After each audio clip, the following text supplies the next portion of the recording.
आप फार्मिंग करते हैं, चाहे डोमेस्टिक हो, चाहे आप पायलट प्रोजेक्ट करते हो, चाहे कॉमर्शियल हो, किसी भी लेवल की आप करते हैं, एक चीज़ कायदे से आप जान लीजिए, वो है कि आपकी नर्सरी जो है वो दमदार होनी चाहिए। नर्सरी अगर आपकी अच्छी होगी, ठीक ऐसे ही जैसे आपका बच्चा नर्सरी में मजबूत है तो उम्मीद है कि आप डॉक्टर इंजीनियर अच्छा बना ले जाएंगे, ठीक वैसे ही कि ये प्लांट अगर हेल्दी है तो आप समझ जाइए कि ये अच्छी फ्रूटिंग देने वाला है। हमारे हाथ में इस समय है बेल पेपर, ये खास वैरायटी है बेल पेपर। हमने इसका नीदरलैंड से सीड मंगाया हुआ है और हमारे ये फार्म पर जो आप चारों तरफ देख रहे हैं यहाँ पर यही सारा लगने वाला है। खैर, इसकी बात करें, सबसे पहले तो आपको मिट्टी में नहीं लगाना चाहिए। मेरी जो राय है और मेरा जो पिछले कई सालों का एक्सपीरियंस है कि जो कोकोपीट में तैयार करो, परलाइट वर्मीक्लाइट यूज करके तैयार करेंगे तो आपकी जो वो है नर्सरी वो दमदार आने वाली है। नमस्कार दोस्तों, मैं हूं राहुल राज द्रविड़ और आप इस समय है भारत फार्मिंग पर। हम ही इसमें ओजी फार्म्स जो कि है हरियाणा में गुड़गांव जगह है। आइए, यहाँ पर नर्सरी नहीं, आपको 3 पॉली हाउस देखने को मिलने वाले हैं। खैर, तो इसकी बात करें, सबसे पहले हम इसको रख देते हैं, हम एक और उठाते हैं। ये देखिए, 1 2। सबसे पहले कि इसको बोलते हैं प्लग इन ट्रे। मतलब क्या होता है कि इसमें जब भी आप पौधा लगाते हैं और जब आप निकालेंगे तो आहिस्ते से निकल आता है, बिना किसी डिस्टर्बेंस के, बिना किसी रूट शॉक के। तो मैं कई टिप टेक्निक देने वाला हूँ कि किस तरीके के ग्रोविंग मीडिया को आपको यूज करना चाहिए। सबसे पहले तो आपको यूज करना चाहिए कोकोपीट, और कोकोपीट का नमक वगैरह है डिसल्टिफाई कर लेना चाहिए। ट्रिक याद रखिएगा, टेक्निक याद रखिएगा। सबसे पहली कि आपको डिसल्टिफाई कर लेना है। डिसल्टिफाई का मतलब कि कोकोपीट में होता है नमक, नेचुरली उसमें NaCl और KCl होता है, उसको आपको वॉश कर लेना है। वॉश का अगर नहीं मालूम है तो हम उस पर भी आपको वीडियो ला देंगे। बाकी हमारे यहाँ ट्रेनिंग क्लासेस में ये चीज़ हम सिखाते हैं कि किस तरीके से कॉमर्शियली आप वॉश कर सकते हैं, डोमेस्टिकली कैसे भी वॉश करेंगे। वॉश करने के बाद आपको ज़रूरत होती है इसको बफर करने की। बफर करने से क्या होगा, बफर करते हैं हम इसको कैलमैक्स से या फिर कैल्शियम नाइट्रेट से। कैल्शियम नाइट्रेट अच्छी और सस्ता टिकाऊ है। उससे क्या होता है कि इसके अंदर एक केमिकल रिएक्शन होती है KCN की और NaCl और KCl की, और उससे क्या होता है ये सब खत्म हो जाता है। अब जो pure inert growing media, term याद रखिएगा, इनर्ट ग्रोविंग मीडिया, इसमें कोई भी तत्व नहीं बचा। अब जब भी इसको आप जो सॉल्ट देंगे, जो भी आप इसको न्यूट्रिएंट देने वाले हैं, चाहे ऑर्गेनिक दीजिए, चाहे हाइनिक फॉर्म में दीजिए, चाहे हाइड्रोपोनिक, जो भी देने वाले हैं वो प्लांट अच्छे से इंटेक करेगा। नंबर 2, ट्रे, जो आपकी ट्रे है वो कम से कम 2 इंच की होनी चाहिए। आप छोटी ट्रे जो यूज करते हैं वो मत यूज कीजिए, उसमें जो रूट्स होती हैं वो जल्दी कॉइल बना लेती हैं और ओवर मैच्योर होने के चांसेस रहते हैं, आप बड़ी नर्सरी नहीं ले पाएंगे। नंबर 3, कम से कम नर्सरी को 45 डेज़ के लिए सीडलिंग ट्रे में रखने के लिए आपको प्रॉपर वाटरिंग मालूम होनी चाहिए कि कितनी वाटरिंग करनी है। अगर कम ज़्यादा वाटरिंग करेंगे तो या तो प्लांट अंडर वाटर हो जाएगा या फिर ओवर वाटर की वजह से आपका जो प्लांट है वो उसमें रूट रॉट होने की संभावना रहती है। हाइड्रोजन पेरोक्साइड का एक यूज करिए आप, जिससे कि प्लांट की रूट्स जो हैं प्रॉपर वाइट वगैरह रहें। अगर ऐसा नहीं होगा तो दिक्कत क्या आने वाली है कि जो आपकी रूट्स हैं उसमें फंगल अटैक हो सकता है या फिर उसमें हो सकती है कोई पैथोजन वगैरह आ सकता है। ये चीज़ें आपको ध्यान में रखने की ज़रूरत है। आप जो ग्रोविंग मीडिया है, जैसे हम यहाँ पर जो यूज कर रहे हैं, ये देखिए, ये जो ग्रोविंग मीडिया यूज कर रहे हैं, इसमें अगर आप गौर से देखेंगे तो इसमें सफ़ेद सा आपको दिख रहा होगा, चूने सा, ये है परलाइट। ये क्या करता है कि जो मीडिया होता है उसका एरिएशन बढ़ाता है।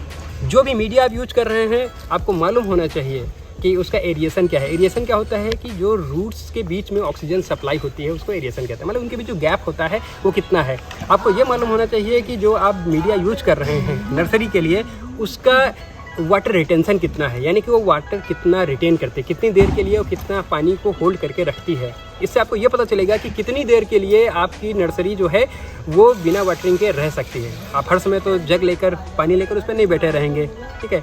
फिर आपको ये भी मालूम होना चाहिए कि उसका ड्रेनेज कितना है। ड्रेनेज से आपको ये मालूम होगा कि आपको कितने नर्सरी के लिए कितने पानी की ज़रूरत है। जो हमारी क्लासेस का जो आप रेगुलर क्लास लेते हैं उसमें हम ये चीज़ें आपको सिखाते हैं। इसके बाद आपको ये मालूम होना चाहिए कि कहीं ये रिएक्टिव तो नहीं है। रिएक्टिव मतलब कोई रिएक्शन तो नहीं करता है, जैसे आप लकड़ी का बुरादा कई लोग पूछते हैं, वो यूज़ नहीं कर सकते। वो डिकम्पोज होने के लिए प्लांट की नाइट्रोजन को ही खा लेता है, तो प्लांट जो होता है नाइट्रोजन की डिफिशिएंसी शो करने लगता है या उसमें कई बार पैथोजेंस वगैरह भी आ जाते हैं। तो ये लहलहाती नर्सरी का ये कुछ मोटे मोटे राज हैं। बाकी आपको सीखने के लिए आना होगा ओजी फार्म्स पर, या फिर हमारी ऑनलाइन क्लासेस हैं जो उनको भी आप कंडक्ट कर सकते हैं। अगर आपने अच्छी ट्रे यूज की है तो ये इस तरीके से आप उठा सकते हैं और इसके बाद इसको आप कहीं पर भी ले जाकर रख सकते हैं। आइए हम आपको हमारी जो दूसरी नर्सरी है उसको दिखा देते हैं कि किस तरीके से हमने कितनी सारी नर्सरी तैयार की है, क्योंकि कॉमर्शियल फार्म है ना, तो उसके लिए जैसे ये देखिए, ये हमारी ट्रे रखी हुई है, ये हमने इस तरीके से बिखरा रखी है, इसमें लग जाएगा।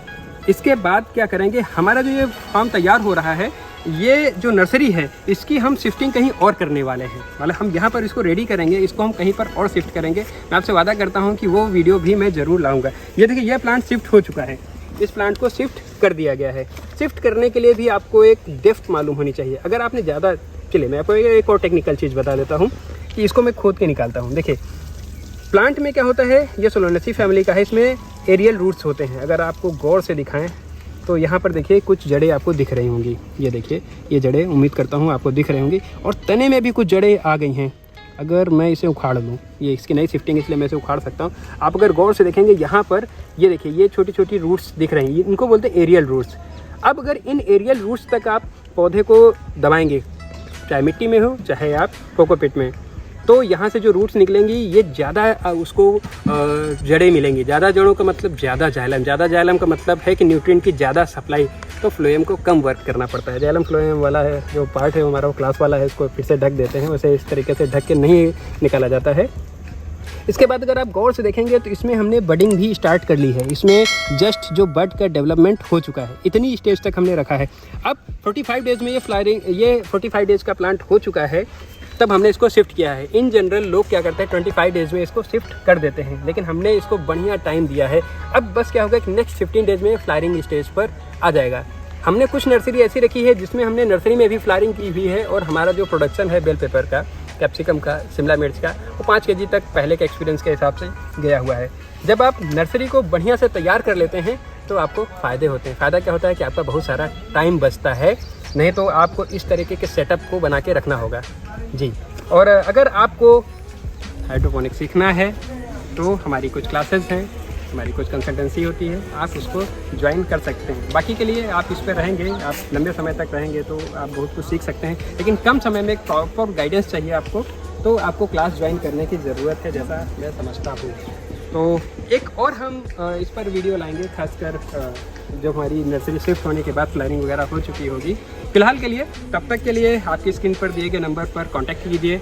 बीच में बहुत ज़्यादा बिजी शेड्यूल था, 3 फार्म को एक साथ डेवलप करना थोड़ा सा टिपिकल टास्क होता है, और ख़ासकर जब हमारे कॉमर्शियल फार्म हो, तो उस समय के जो लोग हैं वो अभी आप फिर से प्लीज़ एक बार कॉल कीजिए। हम अभी, हमारी पूरी टीम आपके स्वागत के लिए बैठी हुई है। बाकी वीडियो इन्फॉर्मेटिव आपको लगा होगा, उम्मीद करता हूँ।